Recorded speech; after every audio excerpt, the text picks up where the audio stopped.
And we get it to a point like that, and to get the rubber all the way back in pretty good shape.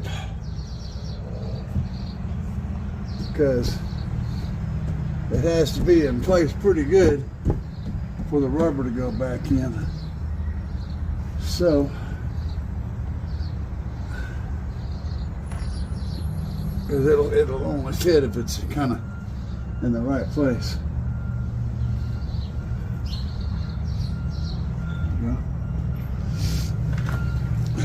Give you guys a little bit better of a shot. So I'll come out here somewhere on the edge and then just tacking it down out here.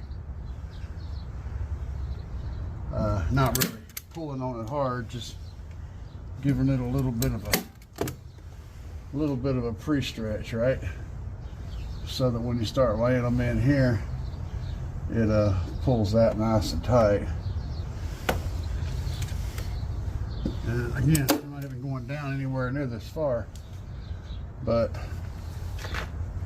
doing it this way gets the material kind of where I want it to be.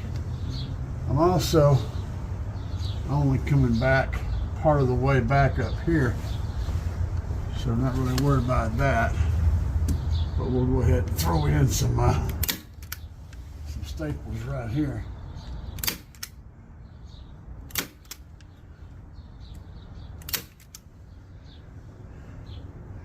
That's kind of how it's going to go.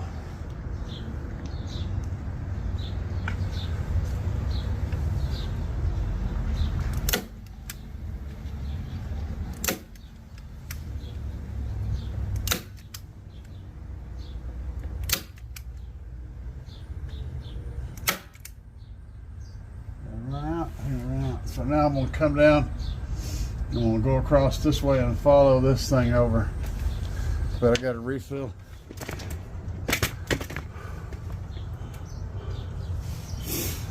Now the rightest way to do this would be to cover this whole thing with fiberglass or something, but I ain't got rightest kind of way to do it money, so I don't have a lot of fiberglass. So, and the resin is not expensive, but I mean it does have a cost. So we're doing an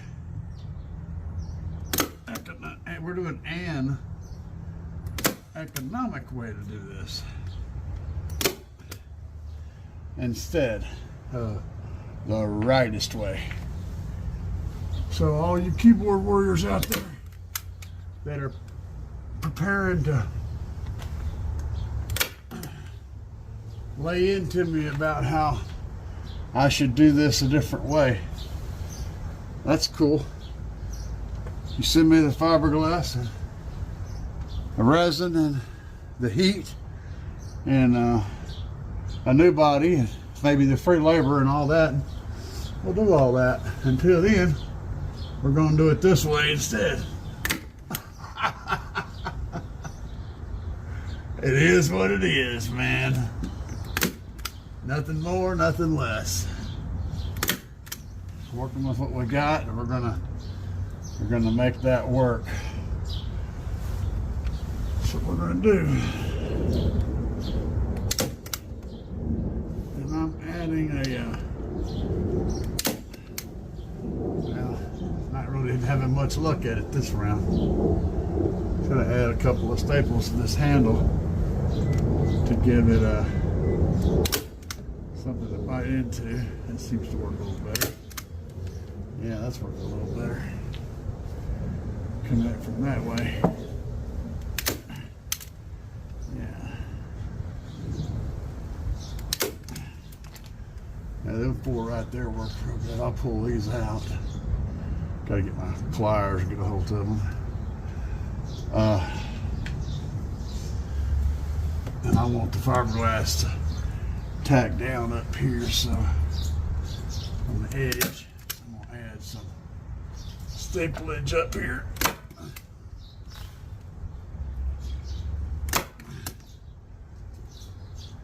I don't want it to lift on me. I want it to stick.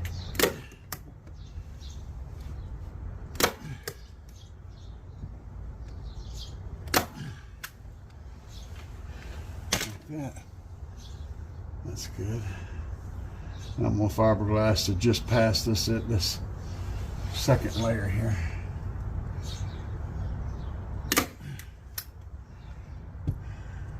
Second row of staples.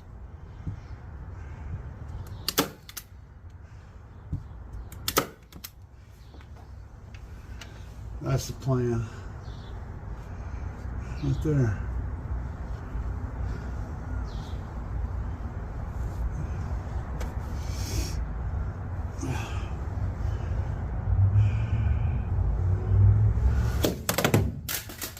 Damn fingers.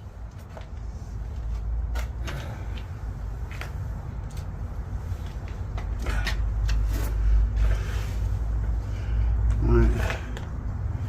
I'm going to go ahead and put in a couple staples down here to get that fiberglass to land flat for that fleece. I don't want it pulling up on me.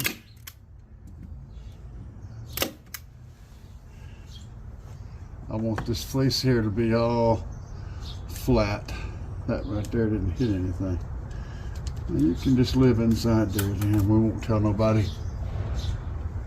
Shh. Alright. That looks pretty good.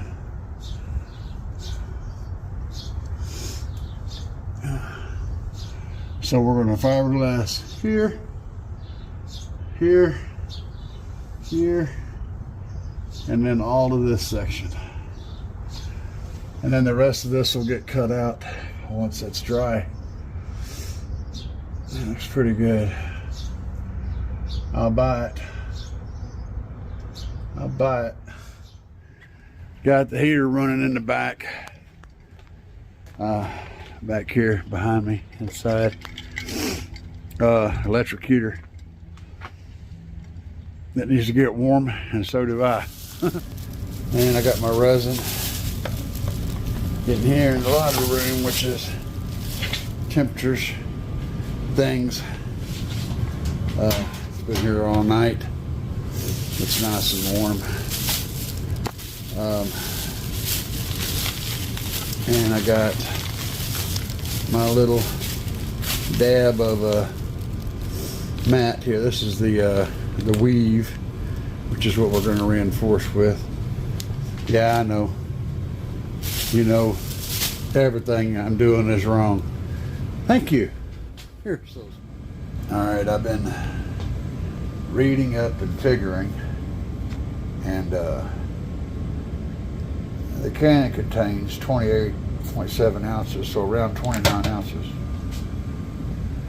And I've got 2 of these cups. I should be able to reuse them, but I got 2 just in case.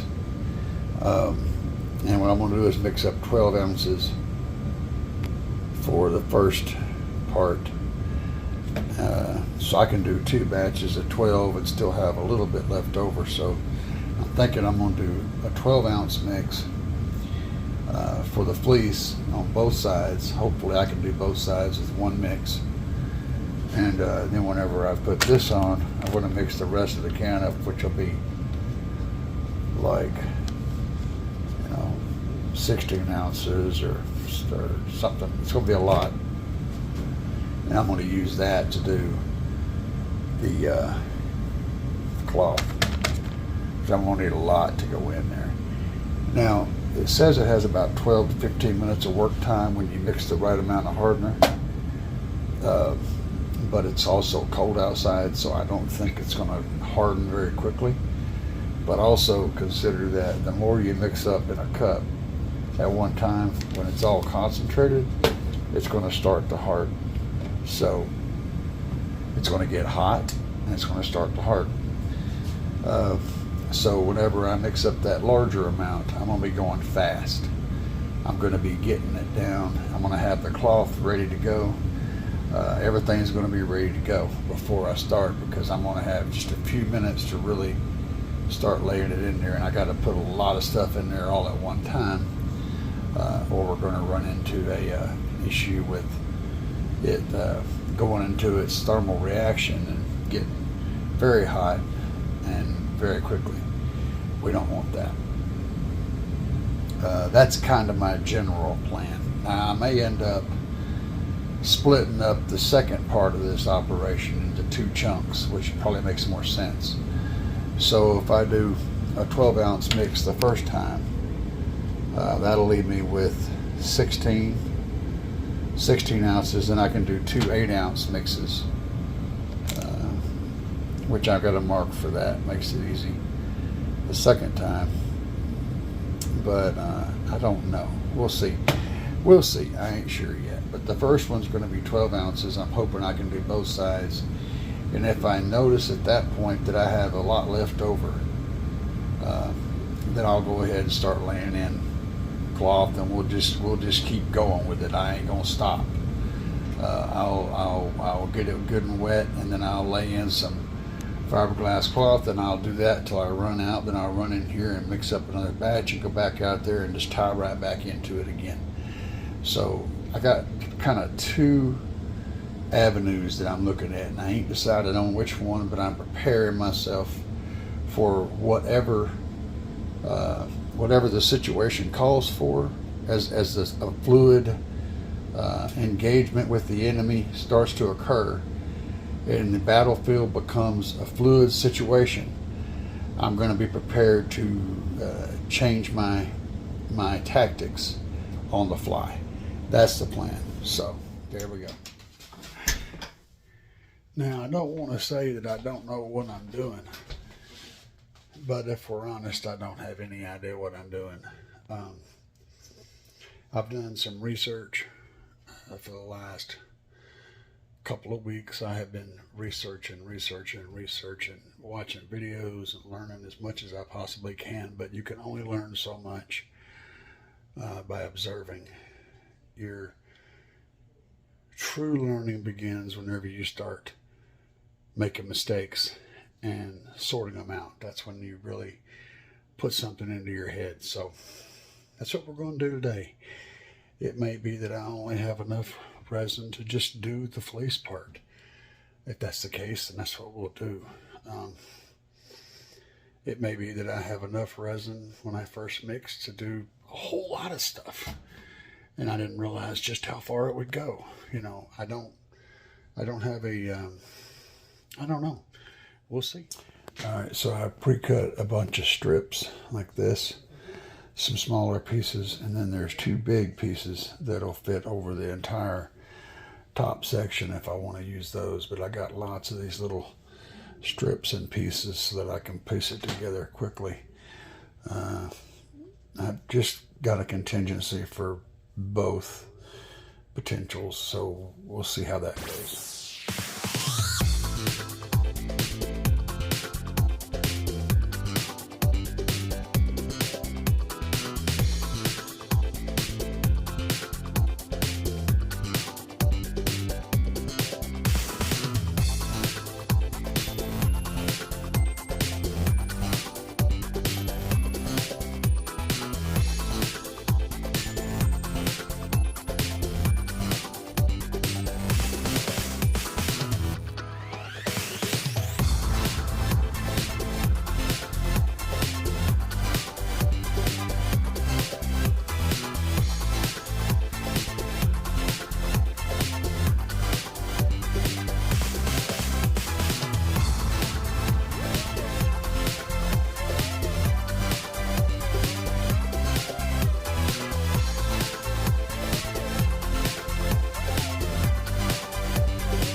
For future reference, a job like that would probably need about 20 ounces.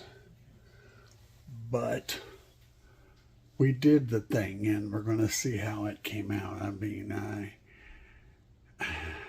I wanted to get the other side at least started, so I think, I don't know what happened. We're going to wait. We're going to let it sit for a bit and cure a bit and see what it did. But I want it to have some rigidity before I start trying to destroy the rest of this operation. And we're just going to stab it until it's dead, because that's how you get things done, you know. If you're afraid to try and fail, you're never going to accomplish anything. Just keep that in mind. And I want to apologize for the crappy camera work, but I had to prioritize the application and not the camera work. So we work with what we got, you know what I'm saying? It's been about 8 minutes, 10 minutes. It's still soft right now. So I kind of expected as much. I just want to come out here and poke at it and see if this top part would stay up here, because it's kind of sagging down just a little bit. I want it to stay up. Something to consider when you're doing this. You might want to put some tape or something up there. I may have something I can use inside. Another thing I somehow failed to consider was that gravity. Putting the material on, it wanted to fall down, and putting the material on a vertical surface was rather difficult because the material wanted to drip down. The second thing is the horizontal, but you know, above. That was very difficult to get the material into. So you might want to consider that as well. I think ultimately, I don't know. I just don't know if there's a better way of doing that. But it's just something to keep in mind. You're going to have to deal with it one way or the other. So now I have a dilemma. I could start putting the fiberglass on while it's still tacky and not hard. All the boat guys, the professionals I've seen do work with the fiberglass, they combined the layers while they were still soft-ish for better adhesion. But the people that I've seen doing this type of stuff, where they stretched fleece over something, they've all let the fleece get hard first and then laid the fiberglass. So I'm going to have to go with the get hard first and then lay the fiberglass, because I'm learning, you know. I'm a complete noob. I've only done a little bit of fiberglassing in my life. I did a couple of gas tanks where I had the whole end of the gas tank was rusted out, a big huge hole, and I just built the corner back with fiberglass and then reinforced the rest of it and all that kind of stuff. But I've never done anything like this before. I've done patchwork on metal and stuff, and I've never built a thing like this though. So this is a brand new thing for this car audio enthusiast. All right, it's been maybe a half an hour or so. Let's see what we got going on here. I did manage to stick me some electrical tape up there. Oh, yeah, it is starting to get hard now. It's still a little bit squishy, but it's got some rigidity to it, so that's a plus. And it feels like it's getting hard over to the edges and even over here in the areas where I was having trouble getting it applied, so that's promising. This area down here is still a little sticky, but the heat in here is concentrated up to the top, so that's kind of a thing, you know, heat rises and stuff. Let's go over here and see what we're looking like on this side that I wasn't able to get much resin on. This was a lot thinner, a lot less resin over here. I want to see how this is doing. That's kind of hard. Yeah, that's kind of squishy right in there. There's not much stiffness going on. May have to put some more there.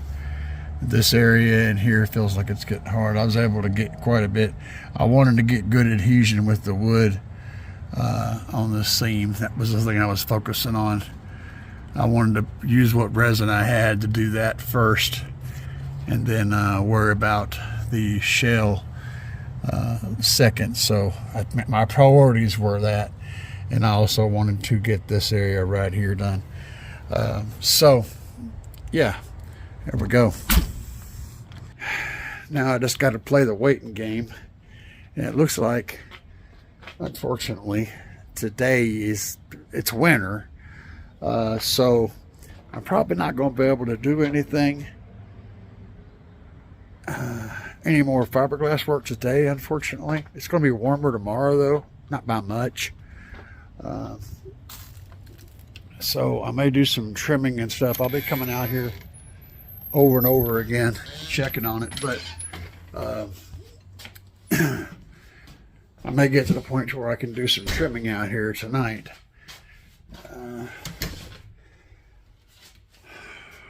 For now, though, I'm gonna have to. It's gonna have to wait, man, because time, and that hardener is going to take some time. That resin is going to take some time to set up, because it's 37 degrees outside, and the heater can only do so much in there, and most of that heat's going toward the top, not the bottom. So I can get the heat gun and plug it in and run it, but honestly, just letting that heater do its thing will probably work. All right, guys, so I fired up the Tahoe. I got the heat in there on max, and I got the electric heater running back there, so it's pretty warm in here. And I come out here and I added some fiberglass strips. I mixed up another batch, and I added some strips to this to help rigidify everything. And this is not sticky anymore, except very, very bottom it's a little bit sticky, but everything else is good. So this side is feeling really good, and I think we're going to be in good shape. I'm going to end up putting another sheet on here on top of this to add one more layer, but it's feeling much better, and I'm much more happy with that. So let's see what the other side looks like over there. It's the side that was kind of weak, and I added I mixed up the whole rest of the resin that I had and did both of these. Now this one isn't as pretty, but oh yeah, there's probably some air bubbles in here. Not perfect, and it's not totally set up, but it is hard.